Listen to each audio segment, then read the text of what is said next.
Sur le plateau de Météo la suite et nous partons aujourd'hui dans le Lot-et-Garonne à la découverte d'Aiguillon. Sa proximité avec les fleuves donne à l'ancienne cité ducale d'Aiguillon un charme rare. Chaque période de l'histoire a marqué ce petit village de 4000 habitants où les ruines antiques de l'époque romaine côtoient les châteaux médiévaux. Visite automnale avec Maëva de Froyenne.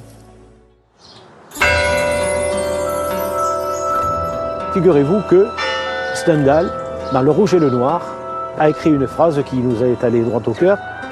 Nous irons nous retirer au château d'Aiguillon, entre Agen et Marmande.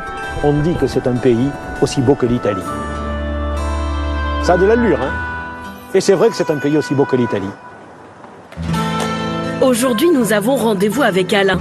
S'il cite Stendhal, c'est parce que notre guide du jour est un homme de lettres, amoureux de sa terre natale. Un bout de Gascogne où le Lot et la Garonne se rejoignent. J'ai eu envie d'écrire et de raconter tout cela par passion de mon terroir, par passion de cette ville, des gens aussi qui ont vécu. De l'Antiquité à nos jours, Aiguillon, c'est un parcours sur une frise chronologique de plus de 2000 ans. Dans cette région au climat tempéré, ensoleillé et doux, et voici pour vous, merci Madame, beaucoup. bonjour. nous avons rencontré des amoureux de leur terroir qui vont nous raconter leur histoire. Tous les matins, quand j'arrive, il n'y a personne en fait. Et quand je monte le bas d'Aiguillon pour arriver ici, on voit les toits du château, on voit l'église, c'est vraiment magnifique. Je ne me suis jamais vu changer de région. Moi. J'aime trop mon Lot-et-Garonne. Voilà.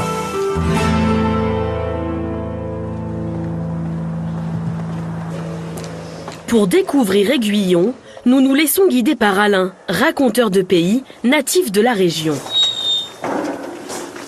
Ah, et bonjour, monsieur le moine. Bonjour, monsieur Barriot, je suis ravi de vous voir. Eh bien, écoutez, c'est très aimable de nous accueillir hein, dans cette magnifique demeure, qui est quand même une des plus vieilles d'Aiguillon. C'est un lieu aussi emblématique de notre ville.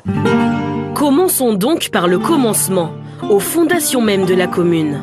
Vous êtes avec monsieur le moine, qui est le propriétaire de cette très belle et vénérable demeure. Et je pense qu'il sera tout indiqué pour vous parler de son château. Lunac est un château qui date d'avant le XIIe siècle. Je l'ai hérité de mes parents, de mes grands-parents. Et c'est une maison à laquelle je suis attaché.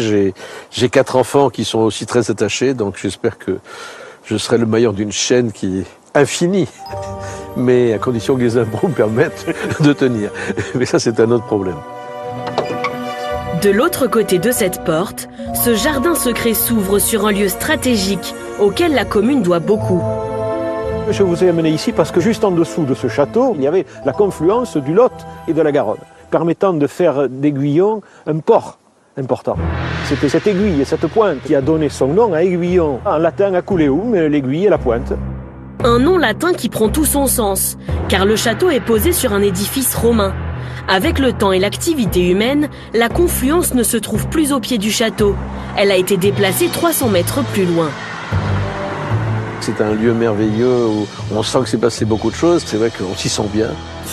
Grâce au confluent, il y a beaucoup de gens qui disent que le temps change à Aiguillon. Quand on voit les orages qui viennent de Bordeaux, quelquefois les orages passent d'un côté ou de l'autre et nous, on est préservés de cela. Le temps est quand même assez clément. On a beaucoup de chance ici.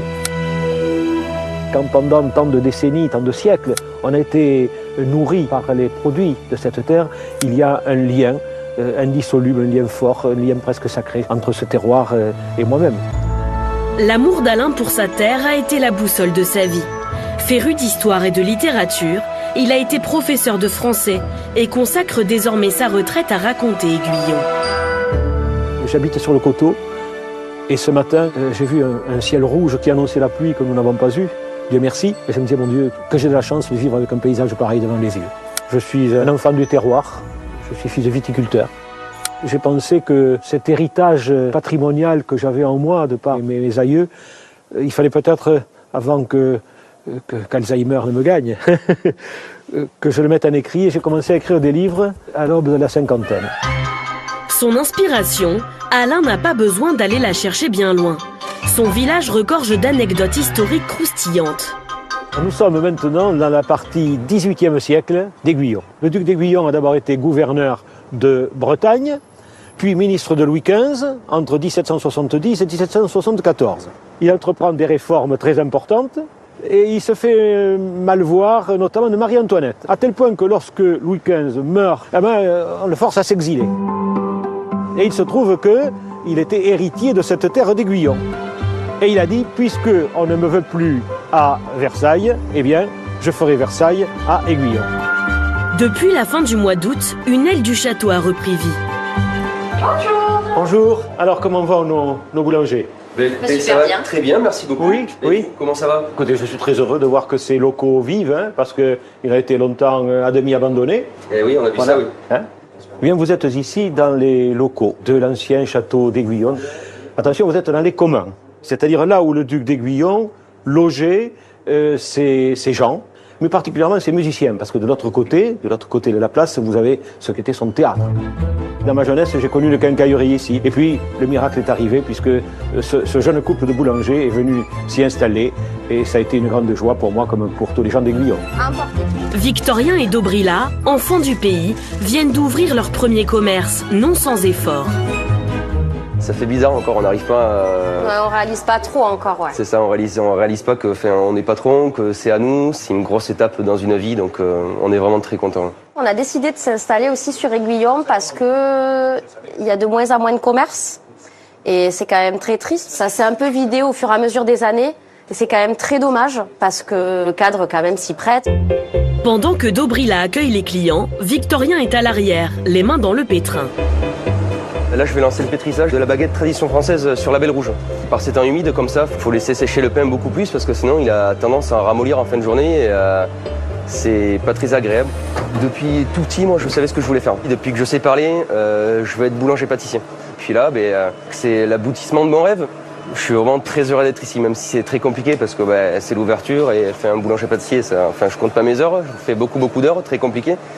Mais ça reste quand même, je m'éclate quoi. Vraiment, je me lève à 3h le matin et je rentre à 20h chez moi, mais je fais ce que j'aime quoi. Il faut des jeunes qui reprennent, comme nous, une boulangerie. Là, le village cherche un boucher.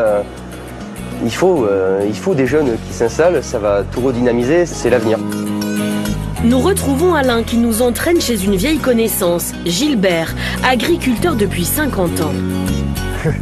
Et alors, Gilbert, Bonjour Alain. qu'est-ce que tu fais? Je suis en train de planter des fraisiers pour la campagne 2023-2024. Ils arriveront au mois de mars-avril 2024. Autour d'Aiguillon, c'est vrai que l'agriculture a une importance énorme. Il se trouve que, grâce à des gens dynamiques comme Gilbert, il y a eu une agriculture extrêmement performante. Aujourd'hui, c'est la fraise qui fait vivre de nombreux agriculteurs du Lot-et-Garonne. Le département produit un tiers des fraises du sol français. On prend une motte et on la met dans le sac. Voilà. Pour ramasser les fraises, autrefois, il fallait les ramasser à quatre pattes. Et aujourd'hui, c'est d'un confort terrible. Mais surtout, c'est qu'on y a trouvé beaucoup d'intérêt pour le climat, on contrôle les irrigations, on contrôle tout. Si on a évolué vers cette technique, c'est que la fraise qu'on plantait en sol ne pousse plus, ou très peu, ou très mal. Ils sont très jolis cette année. Ah, vous savez, ça passe vite le temps. Dans 70 jours, il y aura des fraises, notamment de la gariguette. Ma plus grande satisfaction, c'est que mon fils ait repris l'entreprise. Donc, quoi qu'il arrive, je ne quitterai pas Aiguillon pour rien au monde, quoi, pour rien au monde. La famille, c'est ce qui fait avancer les choses. La famille, le rugby et les frères, allez, on va les mettre ensemble.